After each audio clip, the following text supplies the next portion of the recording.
Hey everybody, welcome back. So look, figured maybe we'd go over a little something. A couple little tips, maybe help out some people. On how do you tell if your worms are healthy? So what I do is I do use my basic um, perception of what the worms are doing, and basically I've been doing it so long I kind of know whether or not they're happy or healthy. But for you, if you don't know, if you're just getting into it and you're worried about your worms and everything, let's go over a couple little steps that'll possibly be real simple, real easy, and anybody can do it. You don't have to be a professional. So anyway, all right. First one is this: when you take the lid off your bin, right? If you put your ear down there, right? Just listen. If it sounds like a bowl of Rice Krispies, if you can hear them in there working, then they're working, then they're happy. Um, Next thing is use your eyes. Take a look. Look at the bin. Are they up top? Are they on the walls? Are they on the lid? Or they look like they're trying to evacuate the bin? Then that may be a warning sign that something's going on in there that they're not happy with. It's too wet. The acidity's off. You put some bad food in there, it's heated up or something. Anything could make them want to evacuate. But so all you gotta do is use your eyes, and and you can take it and you can smell it, or you can just smell over the top of your bin. Does it stink? Is it has it gone anaerobic? If it hasn't, it should smell like an earthy smell, or at least a bedding smell. Like the bedding I use is leaves and leaf mulch and coffee grounds all mixed together, so it actually smells pretty good. It's got a really awesome smell to it, and if it stinks, you got a funky smell like a dead body buried in there, then you got a problem going on. You need to investigate. Probably the first thing I would do is probably dig where we're last fed, take a look at that, see if that's what's causing it. If the whole bin seems to be gone funky, hey, guess what? Pull them out, throw you some new bedding in there, moisten it down, put your worms back in, try to get everything cleaned up. Take this bedding that's turned funky, and then just run with it.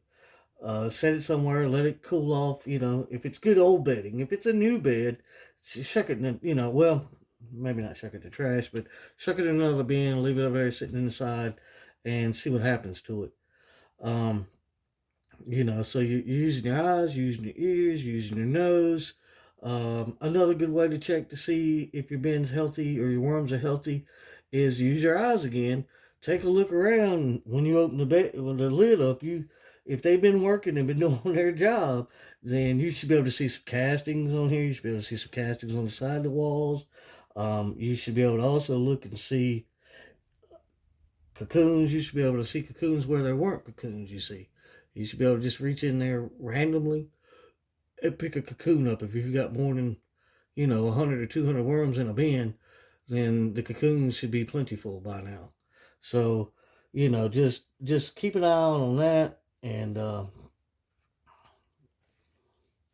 so then what you want to do also is all right, let's just say we're still checking on, giving the weekly checkup or the monthly checkup, right? So you're gonna fluff the bin more than likely because you probably need to if you hadn't fluffed it in a month anyway, right? So get in here and see what they're doing. See are they socializing? See, there they are. They're all just hanging in their normal little spots where they're supposed to be, not bothering anybody. You know, doing their job, doing really good. And just go around while you fluff. And like I said, keep using all of those other senses now. Keep looking, keep smelling, keep listening, and everything, and just keep an eye out and see what you see. See if you see a bunch of mites. See if you see, a bunch of potworms, stuff like that. You see, if you've got an excessive amount of potworms, then you've got a problem. You need to dry it up a little bit. It's done probably gone too wet, and you see.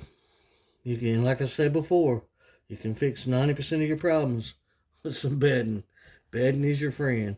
So, like I said, while you're fluffing, just take a look and see if everybody's where they're supposed to be. See if they're in their little See, that's where everybody's at. Everybody's on the side, just hanging out, doing their job. And here's another thing. Look, you can find babies, right? If you find babies, then they're happy. You see.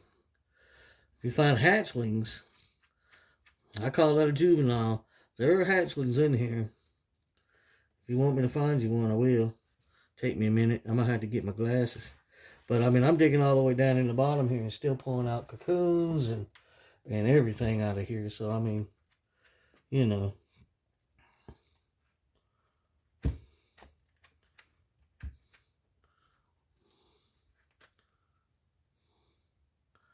See there? Those worms are happy because they don't make those unless they're happy, you see. Because every worm is a daddy and a mama, right? And you know what they say about if mama ain't happy, ain't nobody happy. So there's babies in there. Guess what? You're doing it right. No need to panic. If anything's off, it's kind of funky monkey or anything like that, yes, throw some more bedding into it. If you've turned an anaerobic and you think you're doing something bad and you may kill your worms, and that will happen, the best thing to do is just drop back and punt. If it was me, I'd go through and harvest them out. Light harvest is usually my method of choice, but go through and harvest them out and take them and pull them out and put them in some more bedding. Try to do something different than what you did last time, and don't overfeed them this time. I see a lot about feeding. Everybody's asking about feeding. I don't overfeed my worms. I don't starve my worms, but I don't overfeed them. See, we got all sorts of little hatchlings in here, and that's really cool. You know, and they weren't in here to start with. Those are fresh. These are the last two bins I'm fixing to pull down. I think they're the last two from the January reset. But yeah, like I said, look, listen, smell, feel. You know, you can feel your bin. You can tell whether or not it's really wet, you know, and you can feel your castings, and you can see if they're muddy. You don't want muddy castings. You want damp castings. It's, like I said, I always call that like damp sand is what I call it. And, I mean, it's good stuff right there. And they've done that for me in just a couple of months. This is a January the 15th bin. So, you know, what is that, 3 months? Yeah, so, yeah, that's not bad right there in 3 months. And then we've got hatchlings and we've got a ton of cocoons and everything. So, like I said, they'll tell you if something's wrong if you'll listen to them, if you'll pay attention to them. They'll tell you, your youngins will tell you when they're hungry. They'll tell you when it's too wet. They'll tell you when it's too acidic. They'll tell you a whole lot. All you got to do is just learn how to talk to them. And you got to learn to listen to what they're telling you.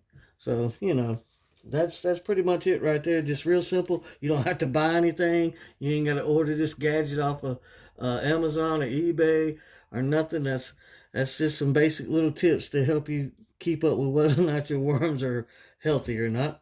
I hope this helps somebody.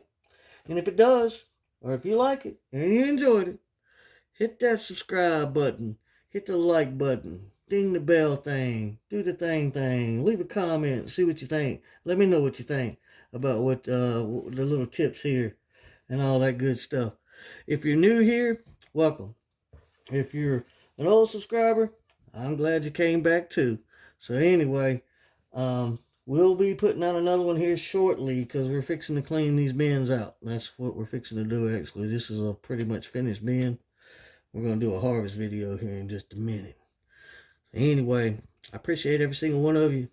And I hope y'all had a good day. And we'll see you on the next one.